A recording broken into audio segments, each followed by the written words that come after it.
ఇవేంటో తెలుసా? మామిడల్లం ముక్కలు. చాలా బావుంటాయి పప్పన్నంలో నంచుకొని తింటే. మనకి అల్లంలో రకాలుంటాయి. ఇది మామూలు అల్లం, అది మామిడల్లం. ఇది డార్క్‌గా ఉంటుంది, అది లైట్‌గా ఉంటుంది. ఇంకోటేంటంటే అది చిక్కితే మామిడికాయ వాసన మామిడల్లం ముక్కలు రెడీ చేసుకోవడానికి దుంపలు మనం ఎట్లయితే పీల్ చేస్తామో అలా అల్లాన్ని కూడా పీల్ చేసి దీన్ని మొత్తం వాటర్‌లో కడుక్కుంటే క్లీన్ అయిపోతాయి పీల్ చేసిన తర్వాత. దసరా మొదలు పండగ వరకు ఇవి దొరుకుతూనే ఉంటాయి. ఈజీగా ఐడెంటిఫై చేయొచ్చు, ఈజీగా కొనుక్కోవచ్చు. మీరు జస్ట్ చిక్కి చూస్తే మామిడికాయ వాసన వస్తాయి ఇవి. కడుక్కున్న వాటిని సన్నంగా స్లేట్ పెన్సిల్ ముక్కల్లా కట్ చేసుకోవాలి.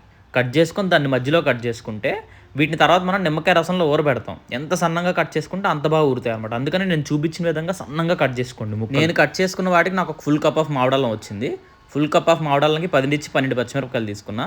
నిమ్మకాయ రసంకి కొలతేం లేదు.